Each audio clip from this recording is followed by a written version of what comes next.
Thank you so much for joining us this week. I'm sitting down with Mike from Bristol Parks and Rec. Mike, can you tell us a little bit about your role there and what exactly the Parks and Rec department does there in Bristol? Sure. My role is as director of Parks and Recreation for the city of Bristol. God has blessed me. I spent quite a few years in Elizabethton and Carter County as their director, and then a door was opened to head to another community to serve. And so over the last year and a half, I have been in Bristol, and it's been a pleasure serving just a new group of individuals, and I've enjoyed my time there. But, our department, we oversee, actually, we have 30 parks. Oh, wow. We have over a dozen athletic fields. Goodness. And so then we have our crown jewel, probably within the park system, is Steel Creek Park. Yeah. It's a beautiful location with trails and shelters and a splash pad, and the nature center is there as well. And that's a very good educational tool that we have for our community. But Bristol has a lot going on, and I've got a wonderful staff that God's blessed me with, and so we're looking forward to a great summer. That's awesome. Now, I didn't realize there was that many parks in Bristol, which is kind of incredible. And now what has been, what's the most, with the parks that you have there in Bristol, what are some of the things that just really excite you about them? I tell you right now is just a transition. We have so many capital projects that are taking place right now. Yeah. And I'd love to go through those at this time. The first is a new baseball stadium that will be home to the State Liners of the Appalachian League. But first and foremost, we also have the Tennessee High varsity team that is their home as well at Todd Houston. So that project is going through a process of design right now. And so as soon as we have those plans back in June, we'll be able to move forward. But the funding's there, and it's a partnership between the city of Bristol, boys sports, and also the school system. So we're going to meet a lot of the needs that we have in our community for our kids and youth by building that facility. And then to have the State Liners playing there as well, that'll bring in a lot of new faces to the stadium from outside this region to enjoy baseball. Then after that, we've got a new playground that will be built in coming days. It's called Katie's Playground. Okay. And it's named after Catherine Dunn. And Katie at one time actually did some mission work.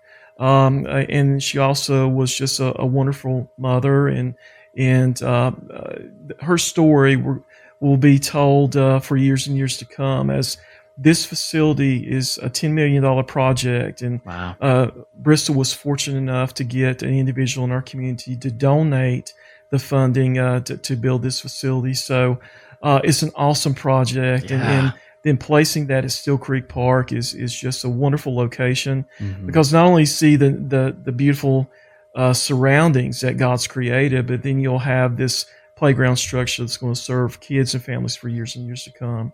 The last big thing really is a skate park. And so we're starting on that as well at this time. And so, Bristol again has a lot going for it. And, I feel honored and blessed to be in this situation and to be able to work with staff that's creating a lot of new programming and activities for our community. Yeah. Wow. That's amazing. And now, I know with Parks and Rec, and all the facilities that you have, you all do so much more than just manage the parks. So I know a lot of events are going to be coming up. So I'd love to hear a few events that come up maybe here in June that the whole family can be a part of. Right. One big one that we've got coming up is Grill and Chill with Dad. And so that's on June the 14th. Yeah. And we're looking forward to that activity. It's something new, and it's at Steel Creek Park. Okay. And so what'll be taking place are inflatables, games, hot dogs. And so, again, I think the important thing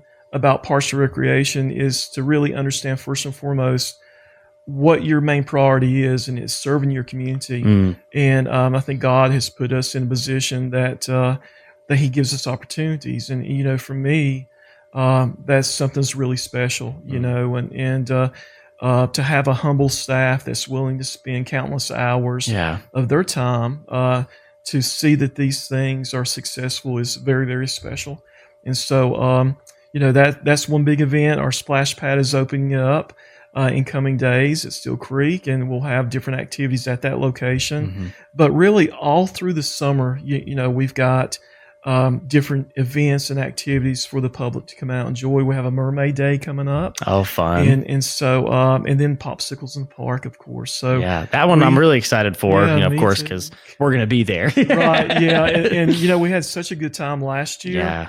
And saw such good numbers of visitors come to Steel Creek. So, we're blessed to have WCQR in our community, and to be able to partner with you and provide this wonderful activity for families is just awesome. Yeah, well, thank you. And I know we love, we are a community radio station. I think that's something that, a lot we could take for granted sometimes, but it's like we are here in the Appalachian Highlands. Like we go, our kids go to school with your kids, we shop at the same stores, we go to the same parks. And so it's just something to where, we want to be the hands and feet of Jesus. And for something like Popsicles in the Park that we're having on June 13th, it's a way for us to, one, we get to bring our listeners to have out there having fun with all the inflatables and games and a ton of popsicles. But also to interact with those who might not have heard of WCQR. They can, one, enjoy an incredible park, but then two, they can, hear about WCQR. They can hear ultimately about Jesus and what it looks like to have a relationship with him and see the hands and feet of Christ just interacting just on a daily basis, which I know is just such a incredible opportunity. And so we are very appreciative of you all, letting us to just come alongside you to do this. Now, where are some things with, something like the Parks and Rec and all the parks that you all have and all the events that you all have, trying to remember all the dates? Cause I don't know if you're like me and, you hear a date and then a few seconds later, you're like, hold on, what day was that? So where can someone find all the different events, all the different park information, hours, and everything for the Bristol Parks and Rec? That's a great question, and one that needs to be answered. So today, the easiest thing to do is to go to the Bristol, Tennessee website, and look under Parks and Recreation, and we'll take you to the event calendar that we have there, and then also looks at different facilities that are ongoing as well. So that's the best way to get there. And of course, we have Instagram, we have Facebook, and all those resources as well. And it's a little bit different, but all that is on, again, the Bristol, Tennessee site. So we have a great community relations department, and so they get the news out about all the activities we have going on. So we can't be more thankful enough for you coming and partner with us. And for me, it's a special time. Through the years, I've had a couple of other opportunities to work with WCQR. And the impact you're making in our community, not only by listening to that great music, but you going out in our community is such a blessing for us. So I'm including myself in that, but we're looking forward to it. Yeah, well, I appreciate that. And now outside of the events and just the community attending the events, is there other opportunities for them, for us to get involved, with all that you do? Because, all the parks take a lot of work and the events take a lot of work. Are there other ways that the community can get involved to support the Bristol Parks and Rec? Right. We've got a Partners in the Park program. We like to call it that, where churches can come out and volunteer for different activities and events we have. Or it could be a landscape project that's going on. So just small things really make a difference, and especially when you're limited with the staff that you have.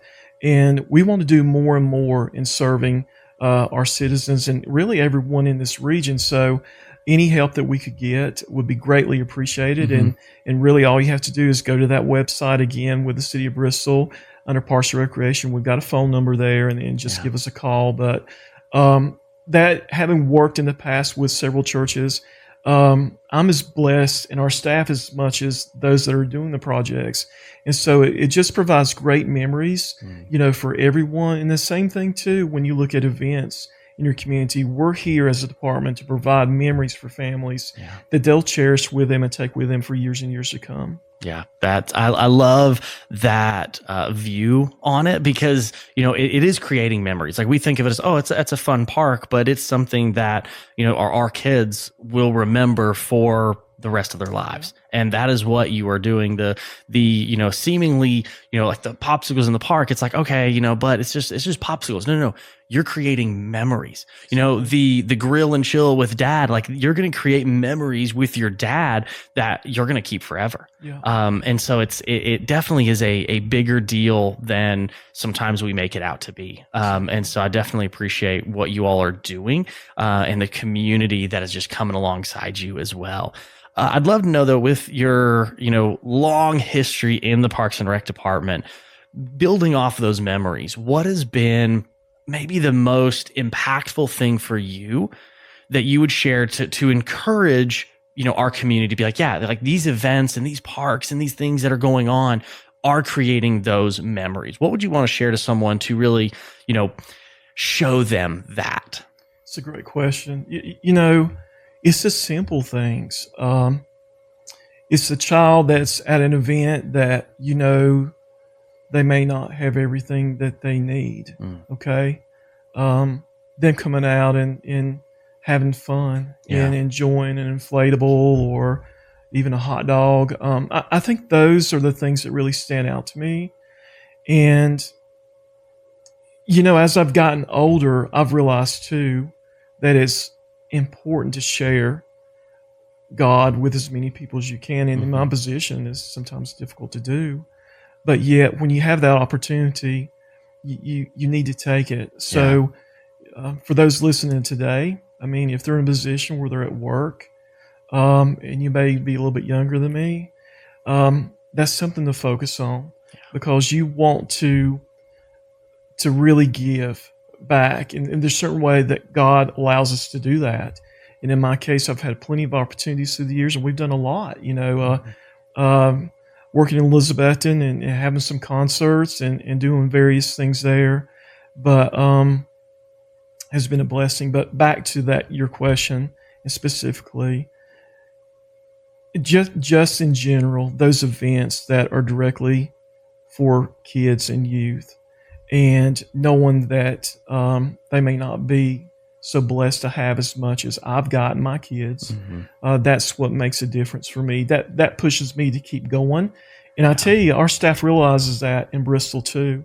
We know the mission we've got and how we need to provide. And that's an incredible opportunity for us. Yeah. That's great. I thank you for sharing that. Thank you for your investment in the community and your desire to share Jesus in just the little ways. These memories that you're making, like these events that we're putting on. It's like that's when these kids make those memories.